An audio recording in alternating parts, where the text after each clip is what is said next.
Hallo, heute sind wir im Zoo Krefeld.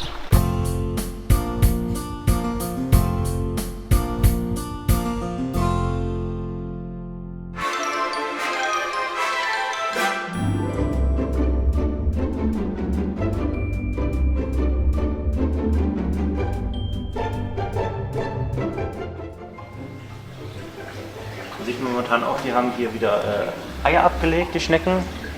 Da muss man gucken, dass man die rechtzeitig einfriert und aussortiert, weil die werden halt schon relativ groß, unsere Achatschnecken. Und mehr als 10, 15 Stück können wir da drin auch nicht halten, ohne dass das dann auch wirklich zu eng wird. Ja, machen wir oben weiter, das sind die Fauchschaben. Sind besonders hungrig, also da kann es auch mal sein, dass von einem auf den anderen Tag die komplette Schale komplett aufgegessen haben.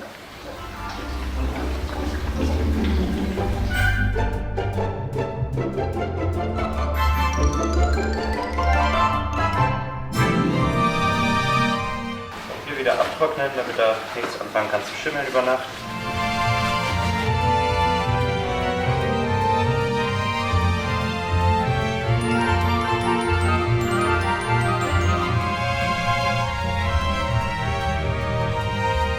Genau, hier haben wir einmal unsere wandelnden Blätter. Da muss man eigentlich nicht so weit machen. Das sind hier die Tiere, die halt, wie der Name schon sagt, wie aussehen wie laufende Blätter. Und da müssen wir gleich nur noch sprühen. Die ernähren sich von den Brombeeren. Da müssen wir gucken, dass genug da sind. Die hier werden wahrscheinlich morgen so ausgetauscht. Hier ist das Gegenstück. Das sind hier oben diese Stabschrecken. Tiere, die aussehen wie Stöcke.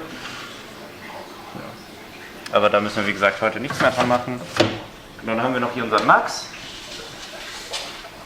Der hat hier seinen Gemüsetopf, aber da geht er eigentlich nur im Notfall dran, weil eigentlich ist sein Lieblingsessen die Heuschrecke. Aber wenn er wirklich Hunger hat, dann frisst er auch hier dran.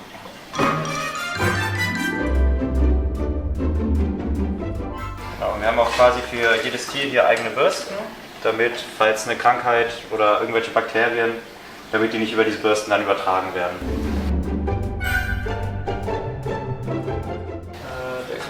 Bartagam kriegt einmal hier unsere Möhre reingerastelt.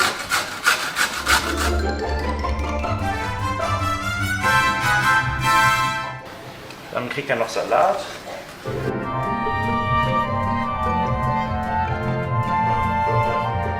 Muss halt gucken, dass man das so klein schneidet, dass er das gemütlich essen kann, aber nicht so klein, dass es anfängt zu gammeln. Deswegen muss man da irgendwie Mittelweg finden. So, dann hier noch einen Apfel ein bisschen.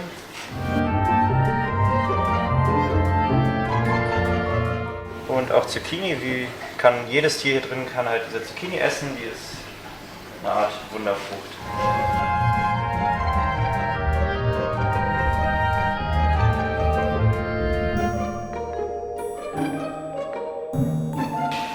Genau, ich glaube von Füttern her war es das soweit. Wir haben hier unten noch unsere Axolotl, die kriegen aber nur zweimal die Woche was zu essen. Das reicht denen auch, die kriegen Fisch und Rindererz, jeweils montags und donnerstags. Da haben wir hier noch auch noch interessante Tiere, ganz neu unsere Dornschrecken, das sind hier die großen, die Weibchen sind das. Die essen aber auch die Brombeeren, also, und da haben die auch momentan noch genug. Ich hole noch mal ganz kurz einen Wassereimer. So ist das hier destilliertes Wasser, die brauchen wir für unsere Wachteleier da hinten. Und zwar haben wir hier seit einer Woche knapp, haben wir hier unten Wachteleier drin, die wir für unseren Imker ausbrüten, der die bei sich auf dem Hof halten möchte. Und die müssen halt auch jeden Tag eine bestimmte Luftfeuchtigkeit haben. Die soll bei 55% liegen. Und dafür müssen wir dann auch, damit die Eier nicht austrocknen, jeden Morgen destilliertes Wasser nachkippen.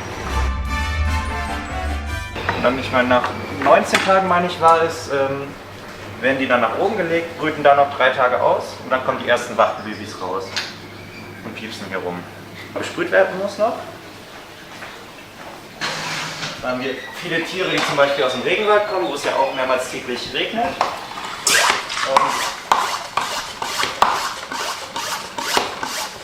Und diesen Regen müssen wir halt dann irgendwie nachstellen. Die meisten Tiere mögen das eher nicht nass gemacht zu werden, aber in der Natur würden sie halt, wenn sie oben auf dem Stein liegen oder hier auf dem Ast, auch nass werden.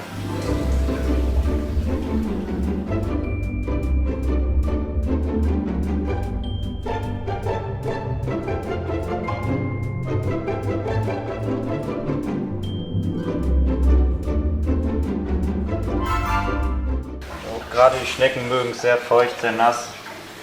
Also, da kann man eigentlich gar nicht zu viel sprühen, fast schon.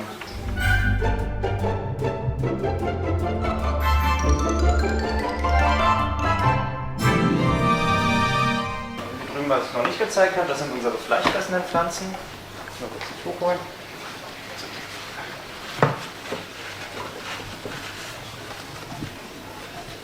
Genau, die kommen auch aus sumpfigen, moorigen Gebieten, wo es halt eine viel höhere Luftfeuchtigkeit gibt. Deswegen muss man da auch gucken, dass da immer genug Wasser drin ist. Und hier ist besonders wichtig, dass das destilliertes Wasser ist, weil unser Wasser hier, das ist denen zu kalkhaltig, da würden die eingehen.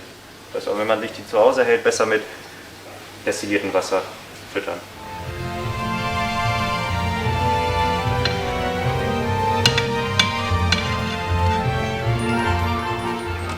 Dann haben wir draußen noch einmal Pflanzen, auch fleischfressende Pflanzen, ein paar größere.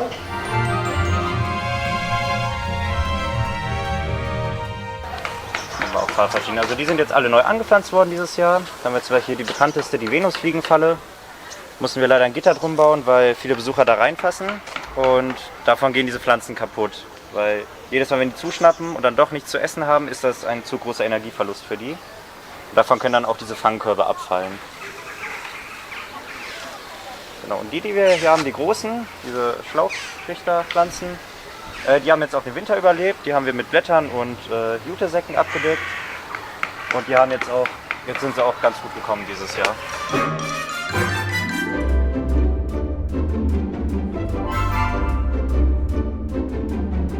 Ich denke, das waren so die Aufgaben, die man hier jeden Morgen machen muss. Grundversorgung für die Tiere.